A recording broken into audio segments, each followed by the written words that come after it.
All right, and we're off. Well, I'll do a quick intro. So James is a guy I've been following for, I don't even know how long now. I think the first time I heard him was on a podcast years ago, probably 5 years ago or more. I remember learning about his event on the Sunshine Coast.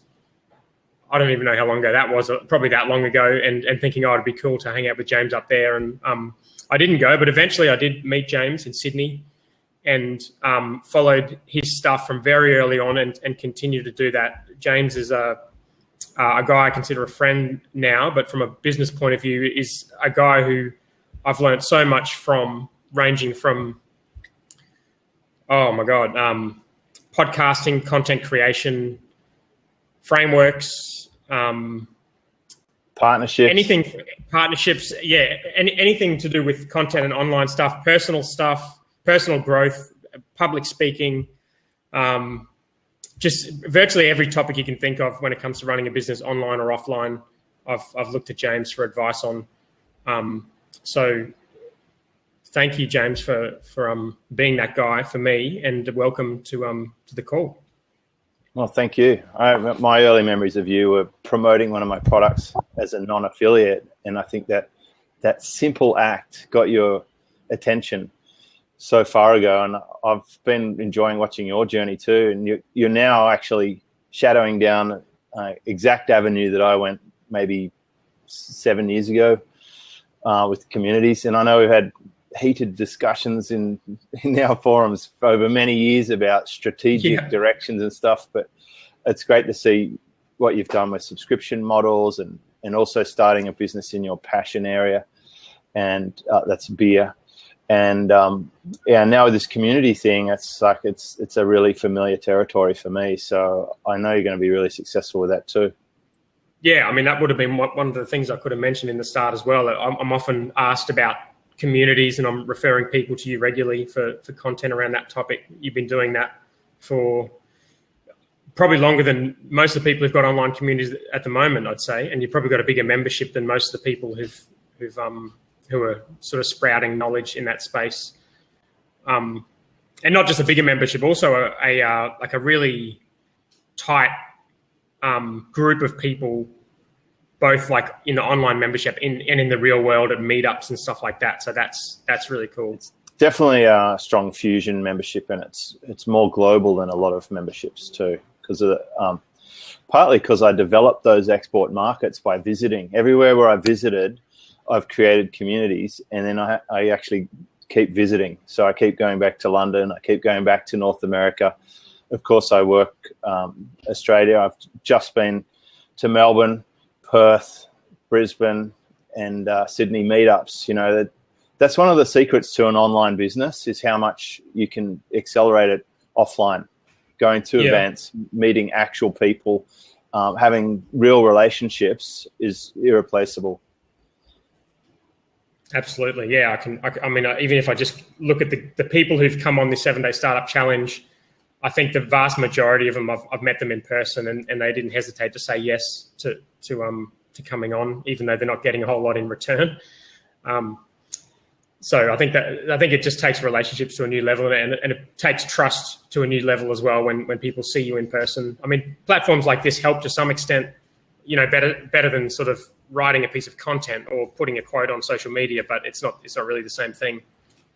We're definitely past that point where when I started online maybe 11 years ago, it was most definitely the realm of direct response marketers with their push marketing, sales pages with outrageous claims and big red headlines. And you never really knew who was behind the screen. And there were actually a lot of pen names and a lot of fake things happening. I think we're definitely in a more transparent world now, which is fantastic for transparent marketers. Yeah, and it's a lot more fun too if you actually enjoy doing this sort of thing. So this question is very much on topic. So let's start before I get too far off topic. Let's start with this one. If people in the audience want to call in, feel free to do that. If not, do /Q in the sidebar, and then I'll be able to bring it up on the screen. So the easiest way is probably, if you can see that question, James, just to take your time to read it. Yeah, I can see that question. It's about setting huge goals And he's about to call in, so we can answer it while he's on live. Oh, that's awesome. Yeah. First time blabber here. Second time. I'm just the call in, not 100% reliable. It sort of relies on the person's internet connection. So there we go. Victory. Hey guys, how's it going? Good. I also surf as well, so I'm quite reluctant that I'm in here working today because it is cranking out there. It's like 5 foot right now, but it's pretty insane. Big fan of both of you guys. Obviously, you both live kind of lifestyle businesses and things like that. And I set up my own business 2-year anniversary this week, but I'm trying to push now towards better goals. I'm trying to do a compound effect of everything I'm doing. I'm trying to, rather than just client work, I want to get other products and books and things like that. So I've set this massive goal list for the year. It's all broken down. Everything's in order, but man, it takes so much more work when you realize to do one thing. Like I'm building a course right now, and what would normally you would assume would take an hour to set up an introduction module takes 5 or 6 hours, and it gets to the end of the day and you've pushed past the point of where you're already exhausted, and you look and there's still 5 modules to go. How do you get? I'm sure you probably balance it a lot better than I do because I'm at the early stages, but how do you keep that fire going and the passion to move forwards with that? Hopefully it all makes sense. Yeah, well, I've certainly been there. I remember when I created my first info product that I was going to sell on its own. I actually launched it when I moved house. So I actually had a week off work and I finished it up. Most of it I finished within that week and then launched it on the Warrior Forum. This is many years ago. Made $1,000 a day. And that was the first that I realized that maybe I could do this full time. You know, it was real because I was at home. In your case, there's a few things that I would suggest, techniques that have helped me. One is see what tasks on that list you could actually get someone else to do. It's an obvious one. And which ones you can delete altogether, because we tend to over-specify our first iteration. I'm sure Dan's got information on that.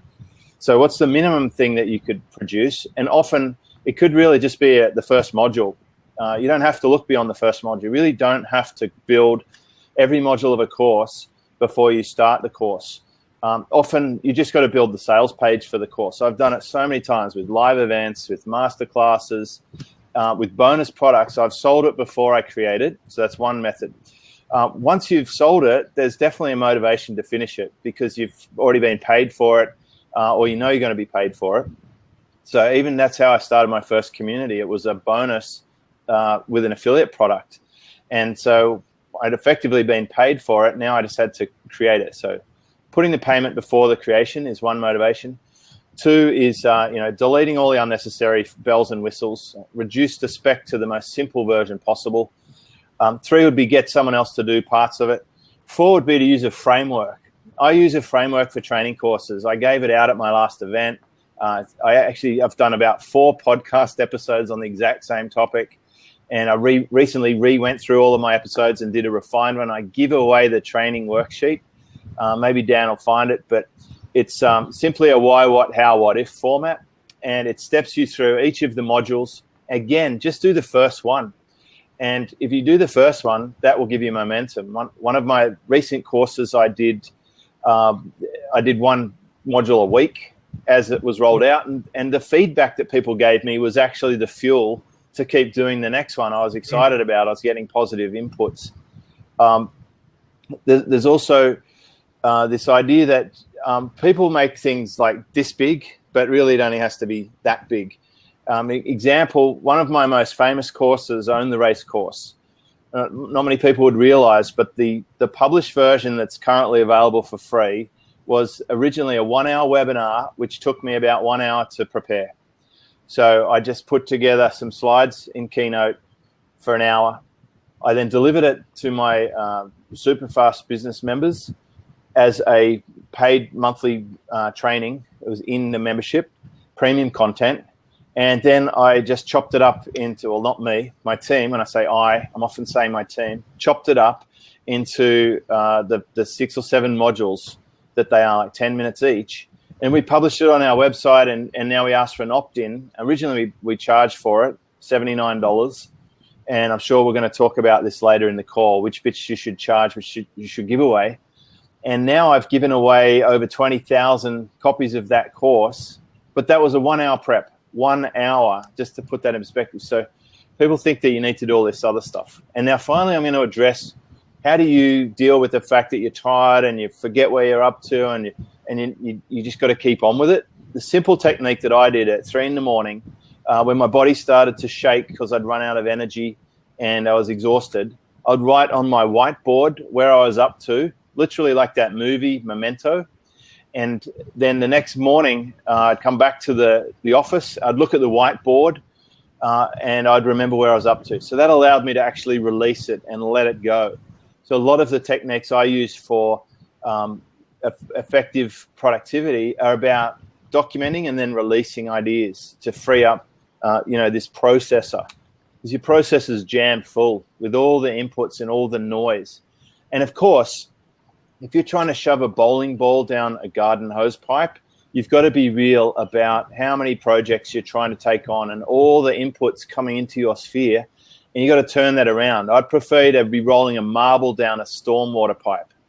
Like, just have so few things to focus on that it's obvious and easy, and it just rolls without resistance. So I think the big hurdle that I overcame and that I help other people overcome is just accepting you're not possibly going to get to all the things that you think you're going to get to, and just letting them go.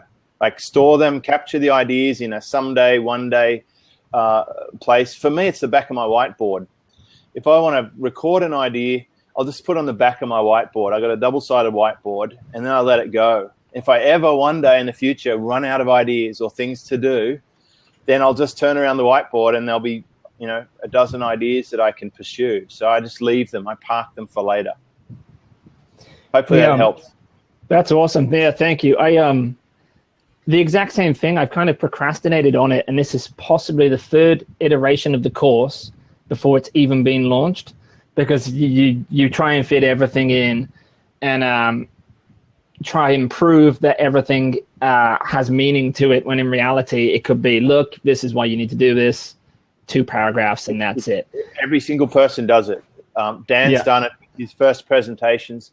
I did it with my first presentations. I did it with Traffic Grab. My most famous product was extremely complex. It had a lot of modules. It had, I can't remember how many hours, probably at least 18 or 19 hours of recorded, edited training. I'd probably spent 40 hours producing that minimum. And it was more than people needed. When I looked at the video replays and the stats, I was absolutely astounded. Most people watch the first module. Quite a few watch the second. Virtually no one watches the later on modules. They never actually get to it because they're on to the next thing or on to the next course, but still got wide appraisal for the course. So one thing I've been obsessed about in the last year or so is, what is that minimum? What is the 4% of the information that gets someone a 64% result? My job as a coach and a business trainer is to take all the things people have on their plate and get rid of it. It's like the buffet metaphor. You're walking around the buffet with your plate full, still looking at the next meal, and you're planning out dessert. And like, you never get back to the table and take your first bite. And when you do, it's cold anyway. Just go up to the buffet, get that one thing you need right now, go back to your table, sit down, consume it, and then go and get another helping. This way of thinking, this idea of the reality that less is really more, and that only a few things are critical or valuable, is what's going to get you through. So your customers will never know all your great ideas if you don't publish it. Put your first, smallest idea out there and let it get some momentum, knowing that you can go back and replace it. I still, after 3 years, haven't replaced Own the Race course, and I know that it's at least 2 years past its date that I should have. I've got notes in my Evernote of my next iteration, and I'm almost ready to publish it. But at least I put the first version out there, because in reality, I might not have had those 20,000 opt-ins while I'm thinking about my perfect version of it. Sorry, they keep putting a gif of me just smiling and laughing at the side. It keeps putting me off. Nodding your head. Yeah, fuckers.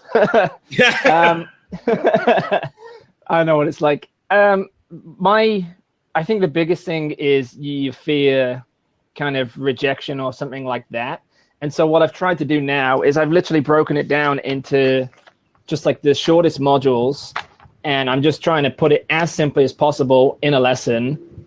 So it's like, look, this is the thing, this is why you do it, here's how you do it, and that's that. And I figure if there is any issues, I can always go back and add more information later on and explain in more detail.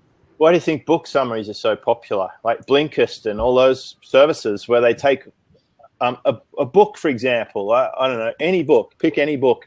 It's going to be someone's like one-page notes of what the good stuff is, and then they have to pad it out and fill it with crap and fluffer to make it publish acceptable. No one really wants to sit down and read a book for 3 hours if they could read it in 20 minutes. So don't make this correlation, this erroneous correlation that quantity is equal to value. It's the idea, it's the power of the idea. If you could show someone in 10 lines how to get a result, they would be grateful. My first information product was a cheat sheet that showed someone how to use their software properly and get better search engine results. And it started off as a few lines in Excel, which I turned into a 19-page cheat sheet, which then ended up being 130-something pages after about 2.5 years of constant iterations, more screenshots, better editing. You need to publish that thing that you've got there. The better question gets you the better answer. The better question is, how can you have a concise version of that document published by this weekend? That's the question.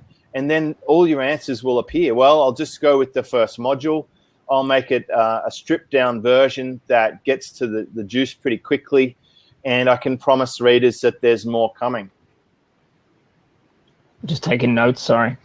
And you can always, good words to use when you're thinking about this, especially if it's a service or a product, is that it's a pilot program. It's a beta version. It's like the first iteration.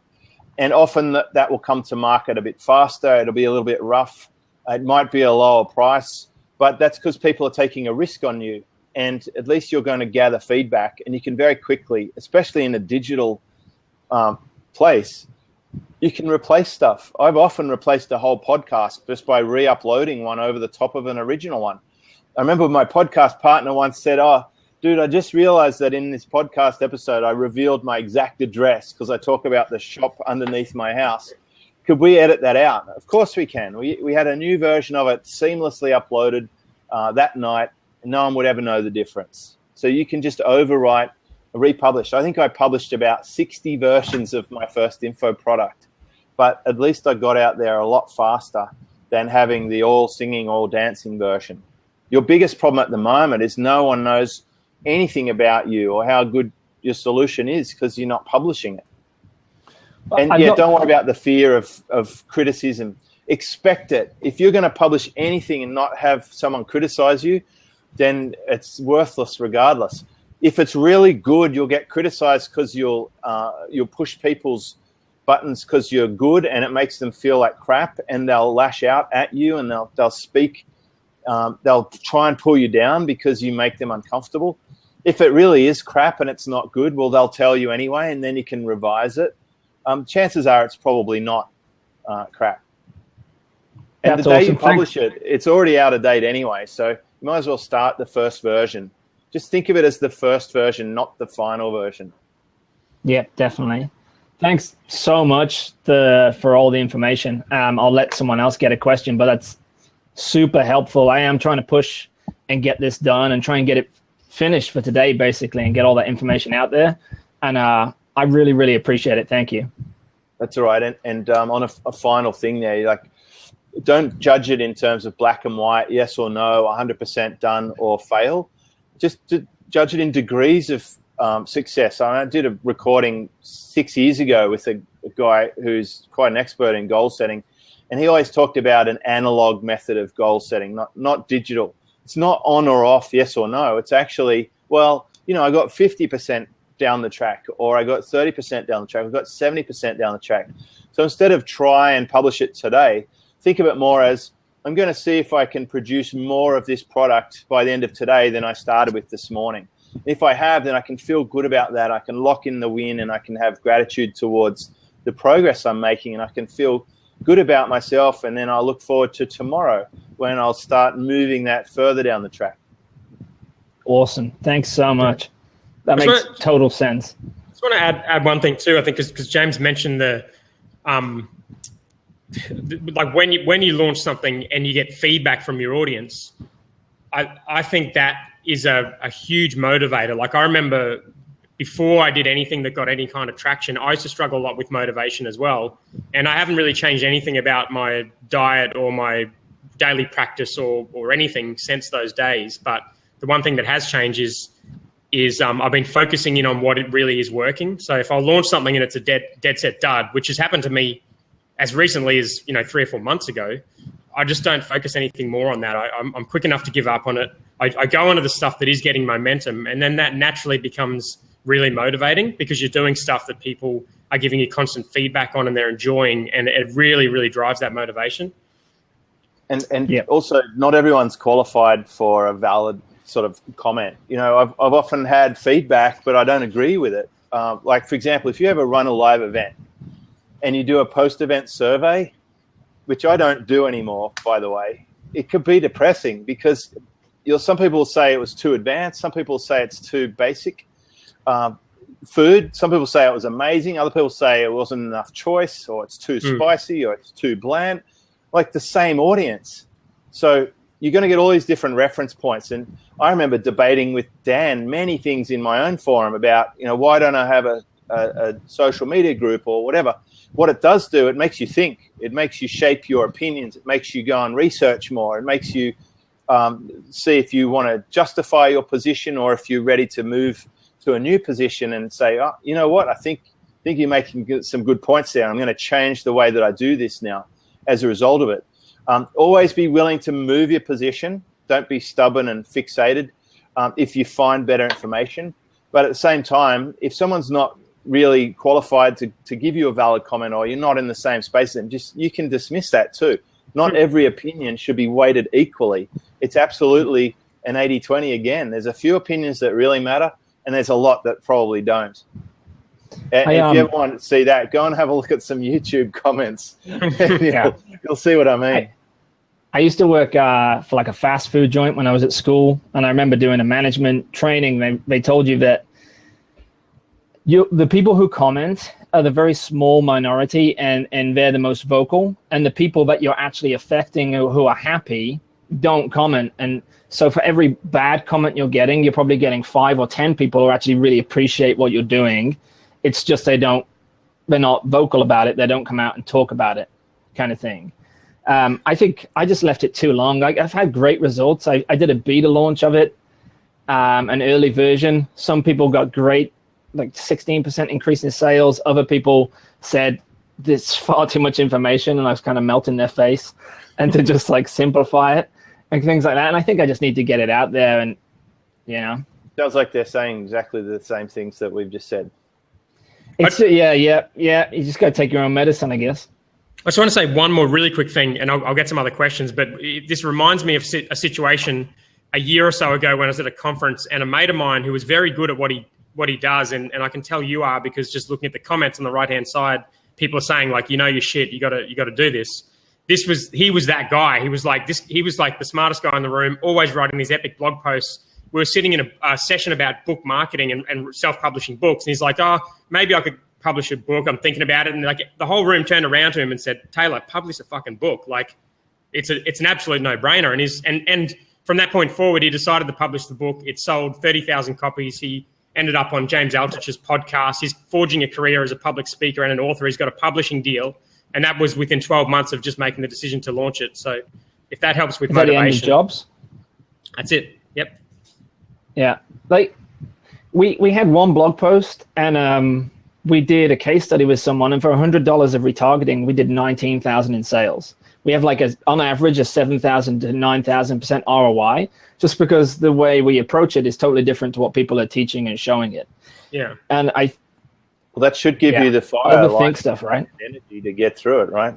Yeah, that's it, man. It said like you just sit there and you go. I don't know. Anyway, a lot of people on this blab would swap positions with you because they don't have their offer that converts. They don't know what their specialty is. They don't have product that someone will give them $19,000 for yet. To have that and not publish it is a waste. Yeah. Well, the case studies out there, it's just fun, just getting the course out there to teach people how to do it. Yeah. And I'm going to stop complaining and listen to the rest of this and carry on creating the course. It's open in the other tab right now. I've got the one tab reading through it, the other tab writing it, and then I'm listening to you guys. So Thank you so much for your time. I really, really appreciate all the awesome stuff. Thank you, guys. See ya. See ya, mate. I kept that going for a while because it's just such a common thing. I reckon a lot of people listening to this would have gone through something similar. If anyone else has a specific question, then please call in or ask the question on the right-hand side. Otherwise, we'll get back to talking about goals and talking about other stuff. I've just got one more question about goals, James, because... you can ask as many as you want, whatever you want. Yeah, so I want to know if there's something you do, like your process in terms of, like I know you like whiteboards, and I also know you like doing stuff away from the computer. So, like, is there a process that you do annually, or is there is it just you want to do better with each project, or do you have specific annual goals and a specific process that you go through every year to coming up with those? Well, definitely. Firstly, I'm not into the yearly thing. That's far too long. I'm more of a 12-week guy. So every 12 weeks I meet with my team, and that's the deadline. It's a recurring deadline. It's a prompt for me to think about my business. Of course, I've got reporting and numbers coming to me regularly. Every 10 days, I get detailed reports from the team. It's vital. Any business owner has to know their numbers. You've got to know your numbers better than your accountant. You have to know no one else is going to take care of your numbers as well as you are, but you can certainly have people prepare them and send them to you. So I'm always keeping a finger on the pulse. I know every day where my opt-ins, site visits, my number of recurring subscribers, how many accounts are over 30 days for delivery for our SEO projects. So I know these numbers daily. And I'm comparing them to last month and 6 months ago. So I've got contrast. And I can keep an eye on what's happening. I know you like your line graphs, Dan, but I like this little snapshot that gets sent to me every day in Slack by an assistant. But there's dashboards that will pull in CSV files, et cetera, these days, like Sife. So my actual process is every 12 weeks, I will look at what we looked at last time. That's a good starting point. What did we talk about last time? So we look at the data. And once we look at the data, we look at all the numbers, we're looking at the trends, we look at the actions that we had to do.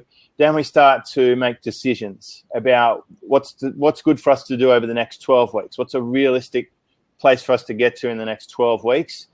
And then we basically get to doing it. We take the action on that and we write down the deadline, which is the next 12 weeks. In the weekly managers calls that I do with my management team, I just ask them how they're going with the actions. So, for example, in the last meeting we had in December, we talked about migrating from Dropbox to Drive. And in the last few weeks, I've been able to deactivate about 30-something licenses of Dropbox. I've been able to change my workflow to dragging podcast files into Drive instead of Dropbox. I've been able to see that those things are actually happening. When we get to the next meeting, which will be probably in March, then I'll look at the action item. I'll say, hey, is there any cleaning up we need to do around this item, or is it done? And they'll say it's finished, and then we move on to the next. So if you like, we have a theme for each 12 weeks. Now, to put this in context, we're not a 7-day startup here. We are more of a 7-year established business. For most of our business units have been operating for 5, 6, 7 years. So we have a lot of momentum. We have a lot of routine. We have a lot of trust, a lot of competency within the business units. So for us, we're more in that stable part where we're just trying not to be stale, keeping an eye to innovation. We're always innovating because we know that's one of the keys. Our other theme of this last 12 weeks has been to completely automate our content marketing within the teams so that they don't rely on me, not even 1%. So they generate their own news, they publish it, they syndicate it, they illustrate it, they do all that stuff all by themselves without any involvement from me. And I guess I took a little leaf from your WP Curve book on that one. I was thinking probably it's time for me to let go of that task. If Dan Norris, the content guy, has his team doing it, there's no reason our teams can't, and it's turned out to be true. That's what I've been waiting for to publish my newest version of my course, is how you as the business owner shouldn't be doing anything you don't want to do, that it is possible to have that magic wand waved and for it all to be done. So that's been a theme, and it's sort of been achieved ahead of time. So that's good. What I do have in my Evernote is a little folder, which is new ideas. And that's where I put my big ideas. So right now I'm coaching, and again, more context, I have around about 30 business owners who I coach every week, really in a deep way, and I'm running their business with them. So I'm simultaneously running about 30 businesses at any one time, of which about 3 or 4 of those business units are mine. The rest of them are other people's. So I'm exposed to a lot of data. I'm exposed to a lot of innovation through my clients, and I cross-pollinate them. So right now we have a recurring or a sort of a last period was about turning on the subscriptions. This one is really about gearing up for the high-ticket recurring products, and we're moving into automated webinars as the preferred way to sell these things. And that's where we're going as a group. So over this period, we'll work out this stuff, and I'll have enough data from my own experiments and my clients' experiments to then publish that and bring it back through my own membership, what we found, what we learned. And so we're basically proving a concept, and then we bring back the data, not the theory, to our membership. So that's how I operate. I know that having a recurring deadline to a short time frame is the secret. So that will be my summary advice. Have a short time frame, have a recurring deadline where you pull out everything and you basically you start from scratch, pull out a blank sheet. If I took over my business today, what would I stop doing? What would I start doing? And what would I remember to continue to do? So that's a stop, start, continue test. And you can do the same with every aspect of it. What would you, with your staff, would you rehire all of the staff that you have on board? Or would there be people there that you no longer require anymore because your business has moved or they've changed their ability to perform the tasks? And review everything from a clean sheet. And by the end of that meeting, and these meetings are short. Seriously, we meet for like 35 to 40 minutes every 12 weeks. It's not long because we have these 10-minute discussions each week. We have our daily Slack updates. So they don't have to be big and cumbersome. They don't have to be bureaucratized with all this corporate wankery that people build into their business. It's just a quick discussion. What did we talk about last time? Of that, where are we at in terms of completion? What are our big opportunities right now? What's our theme? Where do we want to move over the next 12 weeks so that when we pull up next time, we can have a discussion about that? That's pretty much the process. Yeah, that makes sense. I want to ask you about new products, but I'm going to take this question first because Helen's got a good question. Can you see that whole question? It's quite a long one. I might just take a couple of minutes to look at it. It's reading the top here. I'm showing more. Okay, so it's a not-for-profit counselling service. That's martyrdom. Since starting a profit, now launching a new startup, find it hard to make goals about financials. But I think the real question is, how do you get over the blocks in selling yourself and creating strong financial goals? That's pretty simple. It all centers around having a definition for selling. I can't read that. What's this? Scam artist. Scam artist. I don't understand that. I don't know. Neither. This is the person that was putting the comments in on the call before. So I'll boot them off. Well, this is basically very talented with your little doodles, but I booted you. Sorry. It definitely addresses the previous caller's question of criticism and that, like you just have to laugh about this. Obviously, that person is unhappy with us because life's probably too nice for us. So back to the question. It centers around having a definition of selling that doesn't feel dirty or sleazy. And I come from a selling background. I've got a bookshelf full of sales books. So it's simply this. The process of sales is a change in situation from the current situation to a better alternative situation. That's it.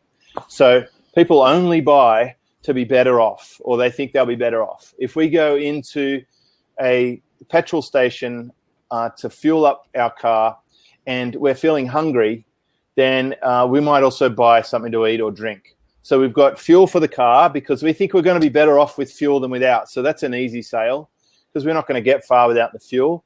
And we also, we're hungry, so we think we're going to be better off for buying food than not buying food. So we purchase. So that's a sale being made. So basically, whatever you're doing, if you're doing it to make people better off, then you don't feel bad about it. So therefore, you could actually think about it in terms of, well, if you could improve your ability to sell, if you could improve your marketing, then you're actually in a position to help more people be better off. And one of the secrets to wealth is actually to create more value for more people. If you take a service like Dan's website service, WP Curve, he's able to help a lot more people at his current scale than when he was a solopreneur with a website business years ago. So he's actually be able to create a lot more value. All of his customers are going to be better off for having the service than not having the service. So a sale's made. And because he's helping so many people, then that actually takes care of his financial goals. He actually makes more money because he's creating more value. He's helping more people be better off. So if you can find a way to help more people be better off through having a better website, doing webinars where it's more leveraged than one-to-one, then you're actually going to find that the byproduct of all of that is actually rewards financially. Financial money reward, or the appearance of money in your bank account, is just evidence that you're creating value for people. That's simply all it is. It's just a token of the value you've put back into the world. And so you shouldn't feel bad about that. You should actually focus on creating the value part, because the other stuff's just the byproduct. It'll automatically happen. I think that's great advice. I think also it sounds like you'd benefit from being more confident about your solution. Like, to me, I've been in situations like this before as well, where I don't feel like I've been confident enough about what I was doing, to feel like I could put a price tag on it. So I think maybe if that's the case, getting like, I don't know what you need to get more confident, whether it's just you need to feel or whether it's all in your head. But no, you just need to separate this money, the way you think about money. Okay, so if you take you're a good example of someone who used to be fairly underconfident, and you tend to not charge enough for products and services when you're in that position. I bet you a lot of people on this call are in the position where they feel a bit sheepish about sticking out an invoice for their work, because they're linking their value to the price. But the reality is, it's not really about you. When someone's buying something from you, they're actually selfishly buying it because they want to be better off. And as soon as you recognize that, that's not about you. This is a nice way to think about it. That when people actually invest in you, let's say they invest in your membership or my membership, what they're doing is investing in themselves. They're making that investment. And if you actually don't charge enough, you know what you're doing? You're actually denying someone the opportunity to invest in themselves. And what I found is where people invest a little more, if I think about my higher price program, the one that might cost, say, $18,000 US per year, those people are making a bigger investment in themselves. And I don't think it's any coincidence that they get bigger results because they're more invested in it. But they're not sending me money because they want me to go and buy more surfboards and surf more. I think they're sending me money because they want to exchange that for me helping them on their business. They want to be better off than when they started. As long as I can uphold my end of the bargain, then everyone's doing fine. They're getting a better off situation. They've made an investment. because I'm not going to do it for free now, because I actually value my ability to help them out as well. And if I cheapen my value, if I were to try and help everyone for free, then I would get overwhelmed, I'd be demotivated, and I wouldn't be able to provide as good a solution as when I'm highly motivated, highly focused, and I've set my filters to just the right type of person that I want to work with. That's very consistent with, we've been talking about copywriting a lot this week, and having the copywriting guys on, Kevin Rogers and Joanna Weed from Copy Hackers, and it's just a really common mistake. You can tell in the copy on websites that the person putting the website together is far too much focused on themselves and not enough focused on the person that's going to buy from them. So making that shift in your head, even just from a copywriting and sales point of view, is going to be beneficial also. And it might be worth just addressing Helen's assertions here about the not-for-profit sector being different. I've had a lot of experience with the not-for-profit sector in two ways. One, through my family situation. My mum, since she was about 6, was doing stuff for the Red Cross, and then she ended up becoming the director of volunteer services for the Red Cross, and then she went and worked for the Smith family and helped them with their gifting and it. So she's worked with not-for-profits for her whole life. She's in her 70s now. So I've watched her doing all this stuff. And the other way that I've experienced it is through Peter Drucker, who's a great business thinker, but most of his work, a lot of his books center around not-for-profit. He's like a foremost expert in not-for-profit.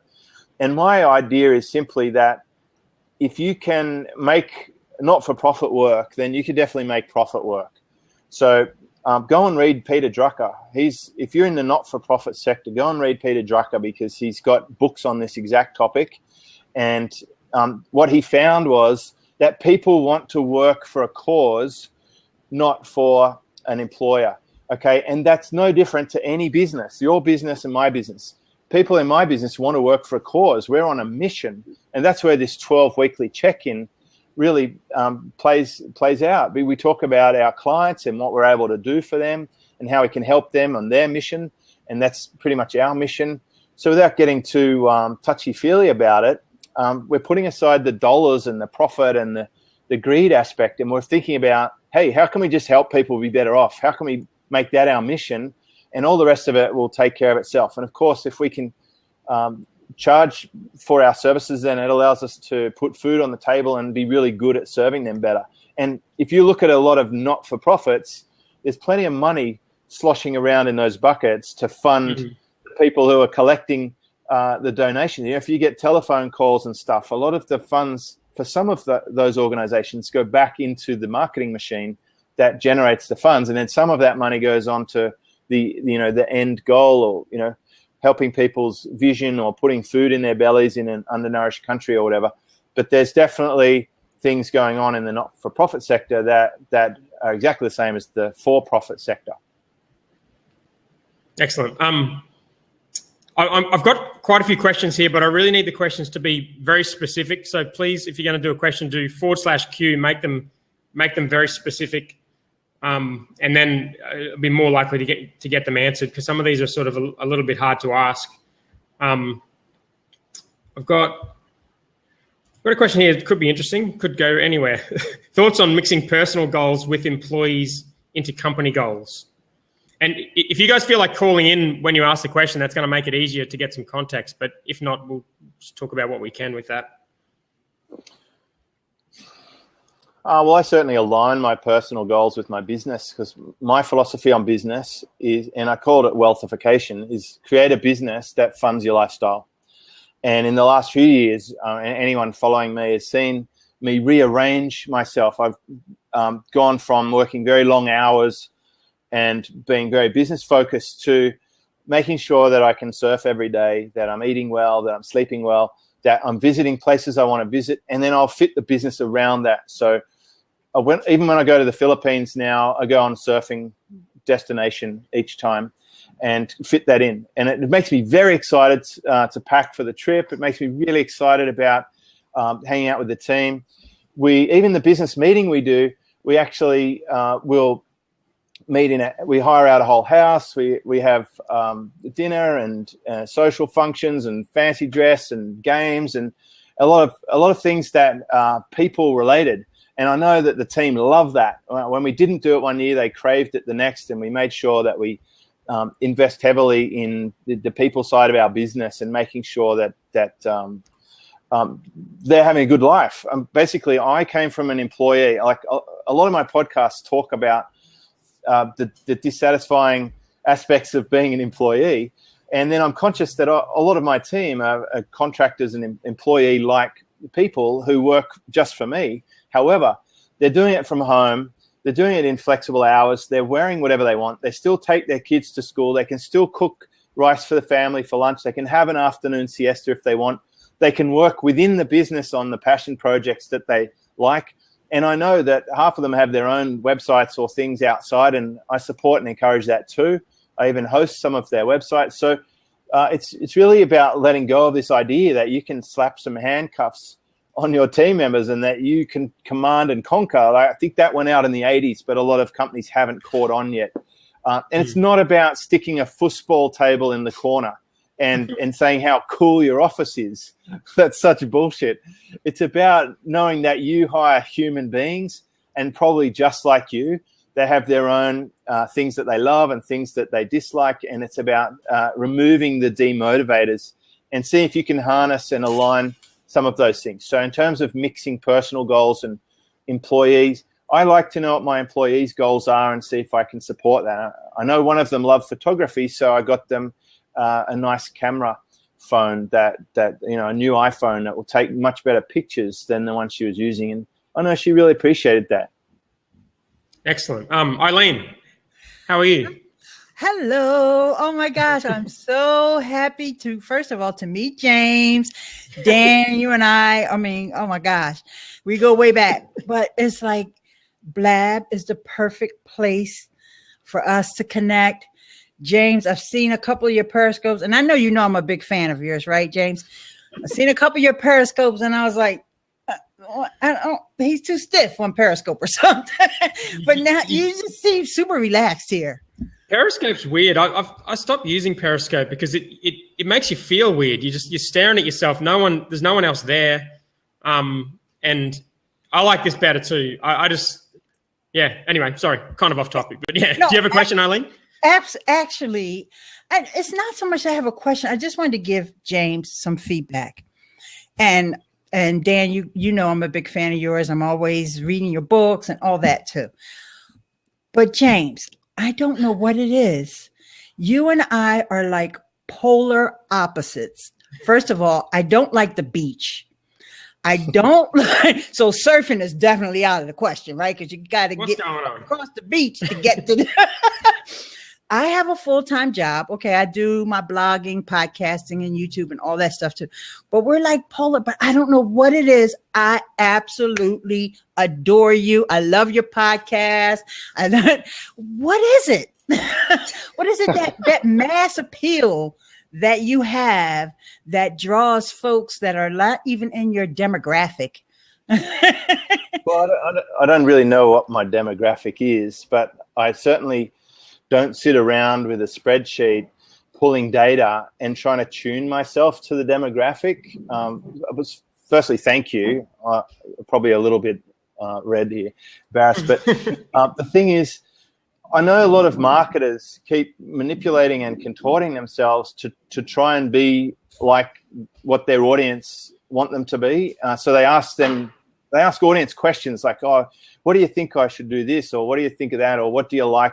I think a lot of time then they get the answer and then they just turn into a puppet, where they're being what they think the audience. Like nothing spells incongruent more than when the guy who you normally see in a T-shirt suddenly in some dinner suit tuxedo on their website, and it's like this huge disconnect. Like who are they trying to convince here? Who is this marketing for? So if there's one thing I'd sort of guess at, it might be that I'm always exactly the same person, whether it's on a blab or at my event or in my forum or you're surfing with me in the lineup, which sounds like we're not going to enjoy at some point. But I'll watch from the board. In any medium or any field, I think if you're prepared to be a little bit vulnerable, and I think Dan Norris is probably the world's foremost expert on vulnerability. When this guy publishes warts and alls, anything and everything, he's a good case study for that. It's very appealing. Like when Dan spoke at my event, he had a kind of a humble presentation with all the things that went wrong and all the things that went right. People are drawn to that because it's sincere in a fake world. Everything around us is manipulated. We get bullshitted to by politicians, and we see these cheesy TV commercials with fake actors, and we just start to turn off a little bit from all of that insincerity. So if there's anything that I'm committed to, it's just being myself. And I know that won't please everyone, but I'm also not prepared to compromise and try and contort to be perfect for one particular demographic. If you went to my event, you'll see half the audience are women, but you'll also see every type of nationality, every age group. I've got the youngest of young, and then there's kids in the audience, and then there's seniors in the 70s and 80s, one of whom is my bouncer, which is great. But we have such a broad market. I couldn't put my finger on a specific type of demographic who should be my perfect audience because it's so varied. And I celebrate that because I just want to create things that will solve problems. And I do often talk about broad. I've been in a number of stoushes with people about niching, where they say you got to go like this tiny little niche. And I'm always saying, well, you know what? Going fairly broad actually hasn't hurt me too much. When I went broader, it helped me a lot in the beginning after my first success. And I want to give you that relevant context. The broader I went for my blog, going out of the internet marketing bubble more into the online business bubble. And I know that sounds similar, but they're not. Talking more about real world business stuff than specific tactics of internet marketing, for example. It's helped me because I'm more relatable, and now I can relate more to my kids and my parents with this sort of stuff. They're interested in. My mum's probably one of my biggest Facebook followers. She's probably commenting on this right now. She's drawn into it. So just be yourself is really one of the main things that I would say might be causing that. But I do thank you for always being there and conversing. And I also agree with Dan. Periscope is a little bit weird. Someone who's run a lot of webinars and spoken from the platform to large crowds, I do think Periscope's a bit weird. I like to have the camera faced away. And my most successful one was just doing the fireworks at New Year's Eve. I think that's what Periscope was invented for, and just to pop up and show people something that's going on in the world that people might be interested in. I don't think it was designed for marketers to sell shit. Yeah. Well, I wanted to say, if you ever decide to start another podcast, and you're looking for a co-host, that's your polar opposite, I'm available. And also, if you ever decide to have an affiliate program, and I know that that's not on your radar right now, but one day, think of me. We'll think of you. Yeah. Real quick, I'm going to tell you one more thing. On Tag, you guys have Carol. Yes. Is she still around? Because I have not. She has completely disappeared. She and I are buddies. Her website's down. She's not even on Facebook. Have you? Yeah, I think. Send me a private message and I'll fill you in on that. Okay. I think maybe some health related things. Okay. That's what I was wondering. Regarding the podcast, if I were to do that again, I would only have guest co-hosts on Superfast Business, and have one website, which I'm doing now. I'm doing a mini series with Andre Chaperon. I've done a mini series with several other people. I have an ongoing series with Clay Collins. Hey, I love that interview. Those are the way to go for me. My co-hosts, for the most part, very hard to get a hold of, which means the show stalls and it's too much energy to put into a part-time gig. So I may even ask them, and one of them certainly agreed, to just roll them into Superfast Business as their own subcategory. And my next iteration of my website will have the podcast co-hosted menu. so you can just dive through. So basically, if you have a specialty or a topic that you want to pitch me for your co-hosted series, then I've already got the framework and infrastructure for it. So Okay. you don't have to wait for a whole show. I won't do another individual separate podcast. More than likely, I'll just run co-hosted series. And I would say this may be relevant for anyone else on the call. In a general sense, I'm saying if you've got a lot of websites, think about putting them in the least number of websites practical if you have the same customer. Yep. Okay, great.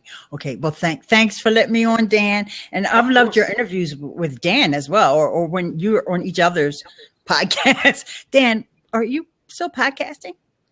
I've got a beer podcast Right, that's right. about us starting the brewery, and that's all I'm doing at the moment. Great. But I think I only really want to do content that's going to be significantly different. And the only real idea I have for a podcast is an interview podcast. And there's guys like James who do it a lot better than I do. So I don't think the world necessarily needs another interview podcast. So unless that changes, I don't think I'll be doing one, but who knows?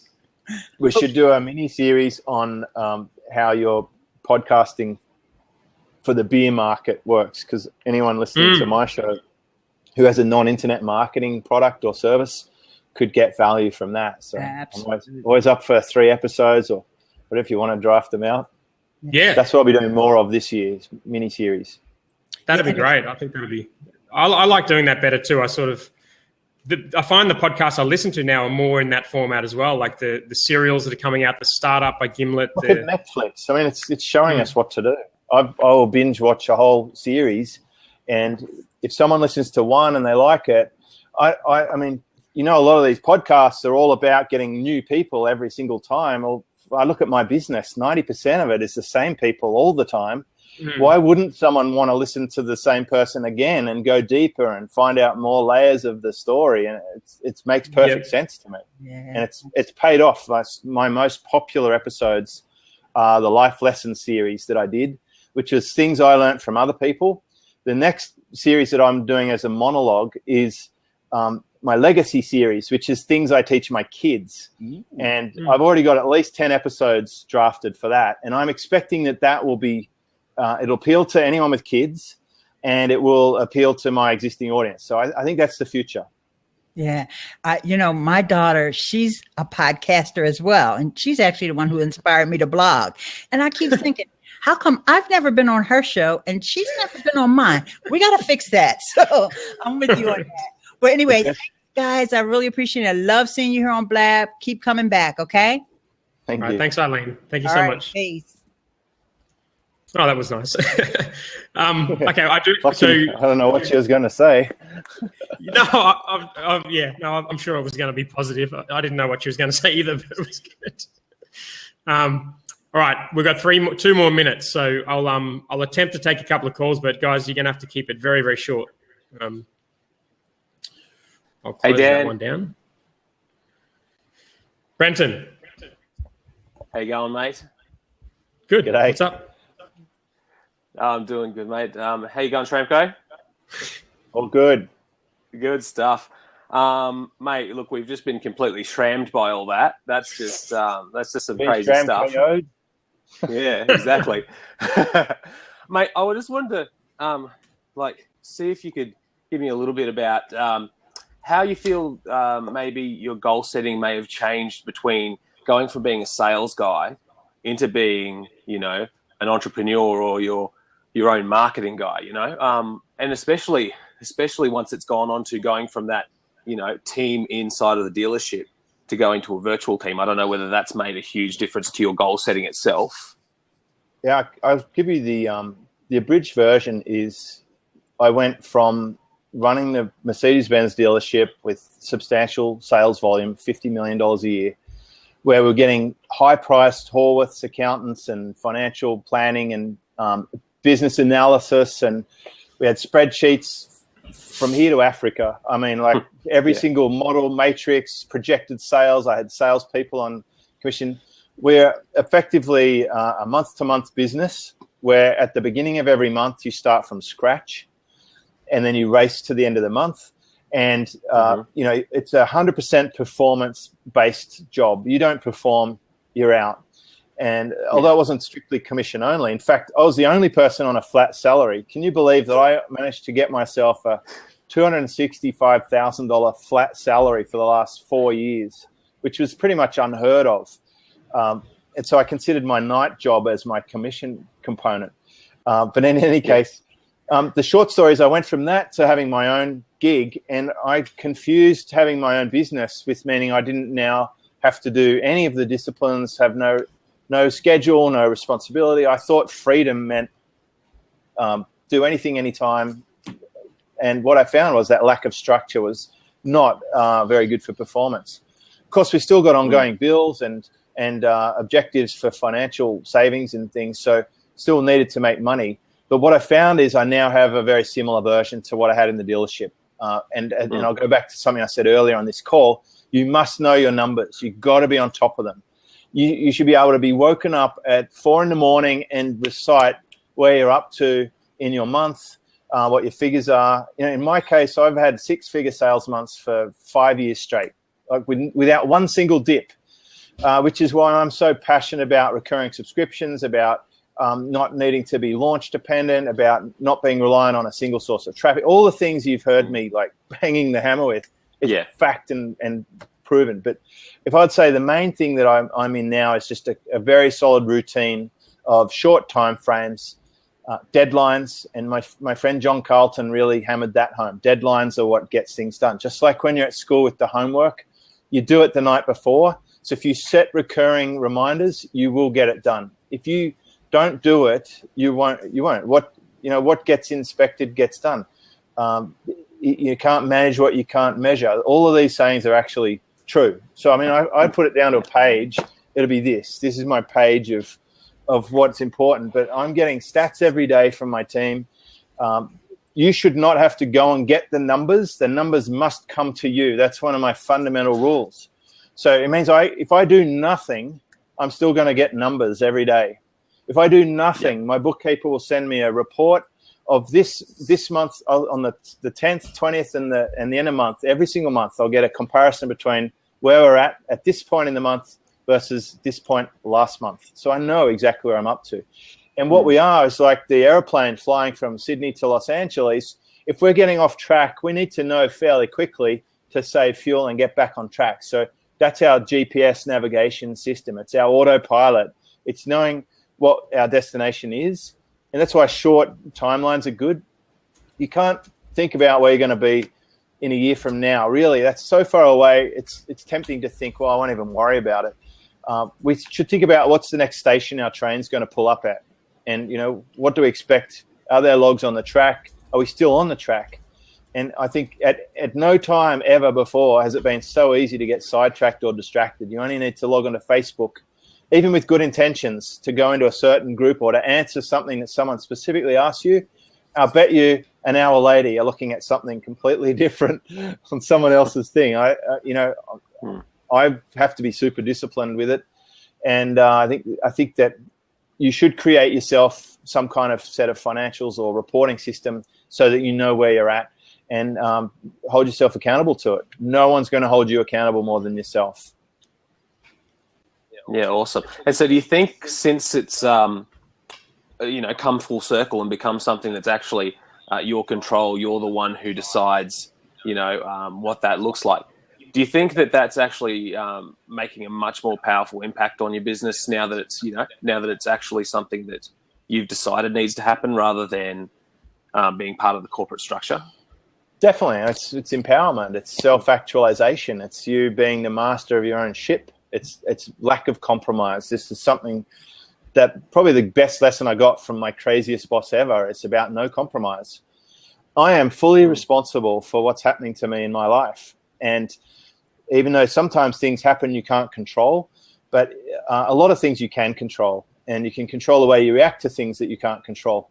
So I am fully in charge. I'm responsible. You will not find me lining up for the Powerball payout. I think that would almost be a bad thing to happen, because it deprives you of that opportunity to create your own things. And I would say society in general is really looking for someone else to bring them the payoff. Someone else to just drop the money, whether it's entitlements from government, whether it's winning the lottery, whether it's the classic, going into partnership with someone else, secretly hoping that they'll do all the work and you can be the beneficiary. It's not going to happen. It really is not going to happen. No. And it's happened to me twice in my life where I've pretty much been slapped in the face and had this realization that Brian Tracy would say, if it's meant to be, it's up to me. And the first time was when my parents had a financial setback and we had to sell the house and I had to get a job. And at that point, I went from being a spoiled rich kid with a big inheritance to buying groceries for the family. And I was about 20 years old, or 18, 19 years old. That was formative. And the second time is, when I quit my job. And the first Christmas after I quit my job, I ran out of money and couldn't buy Christmas presents or food because I had put so much affiliate traffic to a CPA offer that they went broke and they defaulted on their payment to me.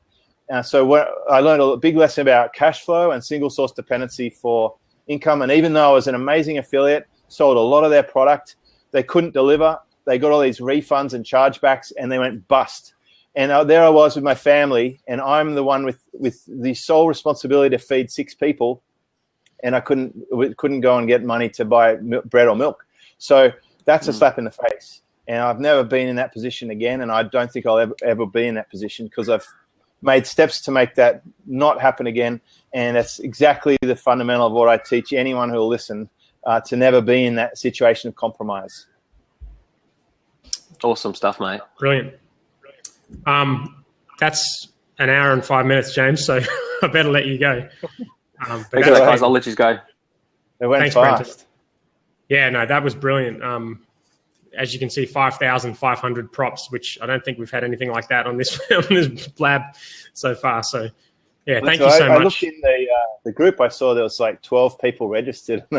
I thought, wow, man, that's going to be epic. The problem with that is that Blab are just about to release a calendar feature, and it was either going to come out before the challenge or after the challenge, and it didn't come out. So I made the decision to set up a Facebook event as well as a Blab event. Gotcha. So most people just subscribe on Blab. I'm sending a daily email. That's how most people are getting it, and a group. And then the people who are Facebook people use the Facebook event. But yeah, we've had 240 people on here, and we'll probably double that in replays. Right. Yeah, you're always on the cusp, aren't you? Good job. All right, thanks, mate. So, what's the best place to point people to learn more about what you do and what you offer? Superfastbusiness.com. That's where you'll find me. Excellent. All righty. Thank you so much, and enjoy the surf if you get out. Oh, there's no if about it. I'm going to grab that thing off the wall and paddle out now. Sounds good. All right, thanks, mate. I really appreciate it. See ya. Thanks, everyone, for coming along. I really appreciate it too. It's been wonderful. All right. That was excellent. Okay, I'm going to have to call it there, guys. I've got something I need to do in the next 10 minutes or so I can't hang around and do Q&A. But, yeah, I hope you guys liked that. That was definitely one of the best sessions we've had on here, and I can tell by all the props and stuff that people were really appreciating that. So thanks for being great audience members, and I'll see you guys in the Facebook group and tomorrow for the final day.